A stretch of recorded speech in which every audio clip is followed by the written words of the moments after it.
Herman Webster Mudgett, better known as H. H. Holmes, was an American serial killer active from December 1891 to November 1894. Holmes' victims were killed in a mixed-use building which he owned in Chicago. Holmes arrived in Chicago in August 1886, which is when he began using the name H. H. Holmes. He came across Elizabeth S. Holton's drugstore at the northwest corner of South Wallace Avenue and West 63rd Street in Englewood. Holton gave Holmes a job, and he proved to be a hard-working employee, eventually buying the store. Holmes purchased an empty lot across from the drugstore, where construction began in 1887 for a two-story mixed-use building, with apartments on the second floor and retail spaces, including a new drugstore. A creditor of Holmes named John DeBrule died of apoplexy on April 17, 1891. In the drugstore, it is unknown if Holmes was involved with his demise. When Holmes declined to pay the architects or the steel company, Etna Iron and Steel, they sued in 1888. In 1892, he added a third floor, telling investors and suppliers he intended to use it as a hotel during the upcoming World's Columbian Exposition, though the hotel portion was never completed. In 1892, the hotel was somewhat completed, with 3 stories and a basement. The first floor was the storefront. The second story consisted of his elaborate torture rooms, which contained a chute that led to the basement. The third floor held more apartment rooms. There were soundproofed rooms and mazes of hallways, some of which seemed to go nowhere. Many of the rooms were outfitted with chutes that would drop straight down to the basement where Holmes had acid vats, quicklime and a crematorium to dispose of his victims' bodies. Furniture suppliers found Holmes was hiding their materials, for which he had never paid, in hidden rooms and passages throughout the building. Their search made the news, and investors for the planned hotel pulled out of the deal when a jeweler in the building showed them the articles. In 1894, some police officers inspected the hotel while Holmes was out. During the inspection, they found rooms with hinged walls and false partitions, rooms linked with secret passageways, and even airtight rooms that were connected to pipelines filled with gas, which Holmes used as gas chambers. Holmes would use chutes to deliver the bodies to the basement, and once there, he made use of surgical tables and an array of medical tools to dissect them before selling their organs and bones on the black market and to medical institutions. The hotel was gutted by a fire started by an unknown arsonist shortly after Holmes was arrested, but was largely rebuilt and used as a post office until 1938. Besides his infamous murder castle, Holmes also had a one-story factory which he claimed was to be used for glass bending. It is unknown if the factory furnace was ever actually used for glass bending or to cremate incriminating evidence of Holmes' crimes. One of Holmes' early murder victims was his mistress, Julia Smythe. She was the wife of Ned Isolius Connor, who had moved into Holmes' building and began working at his pharmacy's jewelry counter. After Connor found out about Smythe's affair with Holmes, he quit his job and moved away, leaving Smythe and her daughter Pearl behind. Smythe gained custody of Pearl and remained at the hotel, continuing her relationship with Holmes. Julia and Pearl disappeared on Christmas Eve of 1891, and Holmes later claimed she had died during an abortion, though what truly happened to the two was never confirmed. Another likely Holmes paramour, Emmeline Sigrand, began working in the building in May 1892, and disappeared that December. Another woman who vanished, Edna Van Tassel, is also believed to have been among Holmes' victims. Holmes' usual murder method was by suffocation of his victims, including an overdose of chloroform, overexposure to lighting gas fumes, and trapping his victims in an airless vault. Holmes also claimed to have used starvation and burning victims alive in his castle. While working in the Chemical Bank building on Dearborn Street, Holmes met and became close friends with Benjamin Pitezel, a carpenter with a criminal past who was exhibiting, in the same building, a coal bin he had invented. Holmes used Pitezel as his right-hand man for several criminal schemes. A district attorney later described Pitezel as Holmes' tool and his creature. In early 1893, a one-time actress named Minnie Williams moved to Chicago. Holmes claimed to have met her in an employment office, though there were rumors he had met her in Boston years earlier. He offered her a job at the hotel as his personal stenographer and she accepted. Holmes persuaded Williams to transfer the deed to her property in Fort Worth, Texas, to a man named Alexander Bond, an alias of Holmes. In April 1893, Williams transferred the deed, with Holmes serving as the notary. Holmes later signed the deed over to Pitezel, giving him the alias Benton T. Lyman.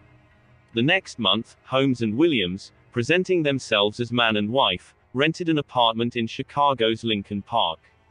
Minnie's sister, Annie, came to visit, and in July, she wrote to her aunt that she planned to accompany her brother Harry to Europe. Neither Minnie nor Annie was seen alive after July 5, 1893. Holmes had an entrepreneurial spirit. Based on his former medical education and his connections, he was able to sell skeletons to medical labs and schools. Holmes and sometimes a hired assistant were accused of stripping the flesh off the bodies, dissecting them, and preparing the viable skeletons. The rest of the remains would be tossed in pits of lime or acid, effectively breaking down the remaining evidence. With insurance companies pressing to prosecute him for arson, Holmes left Chicago in July 1894.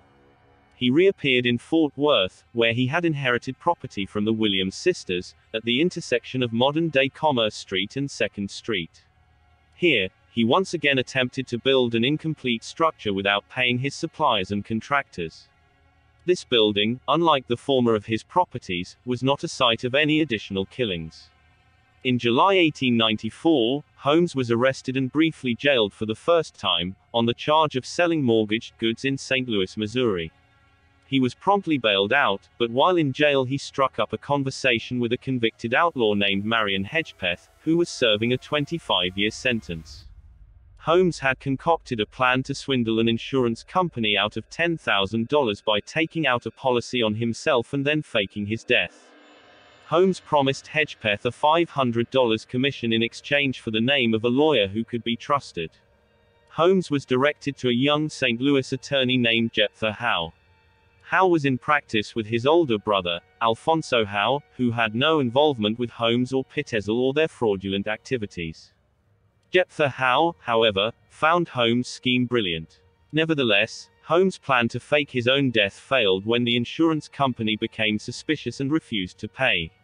Holmes did not press the claim. Instead, he concocted a similar plan with Pitezel.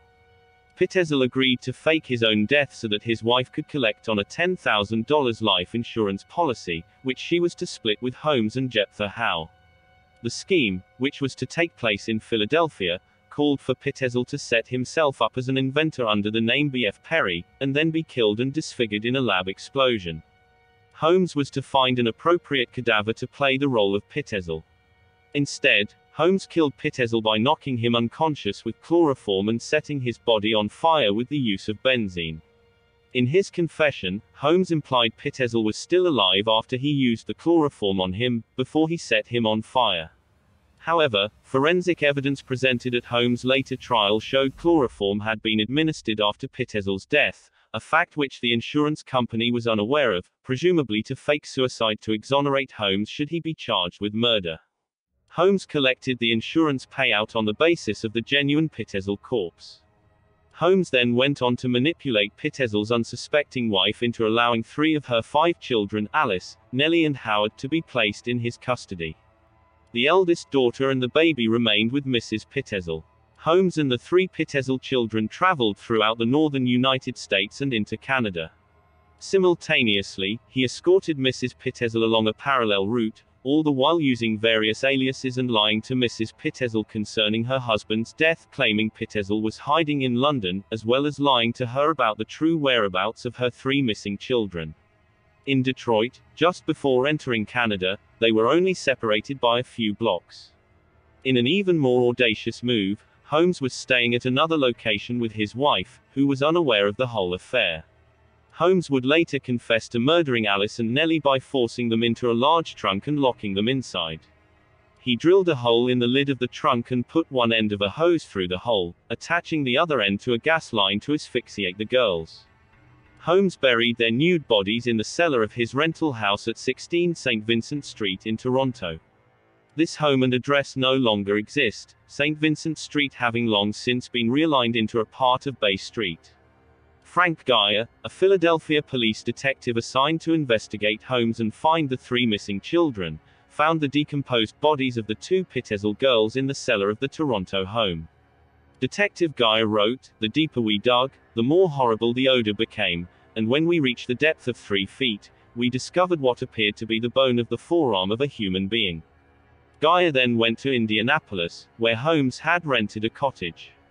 Holmes was reported to have visited a local pharmacy to purchase the drugs which he used to kill young Howard Pitezel, and a repair shop to sharpen the knives he used to chop up the body before he burned it.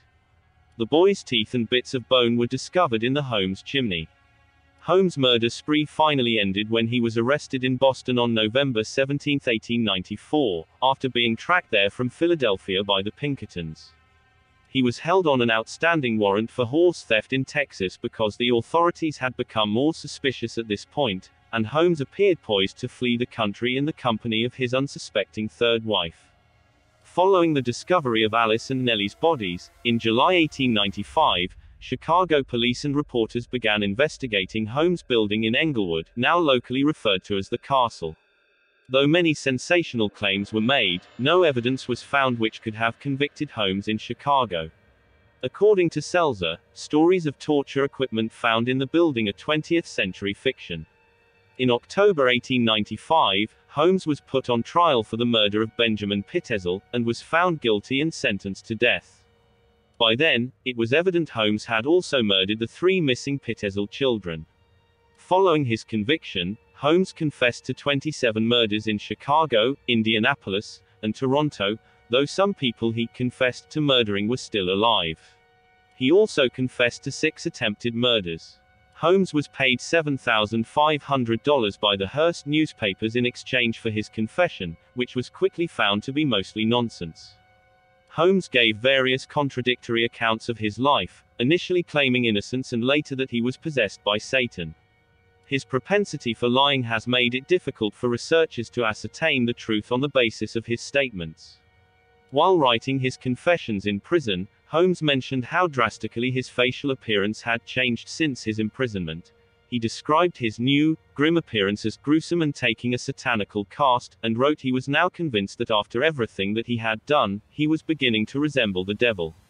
On May 7, 1896, Holmes was hanged at Moymensing Prison, also known as the Philadelphia County Prison, for the murder of Pitezel. Until the moment of his death, Holmes remained calm and amiable, showing very few signs of fear, anxiety, or depression.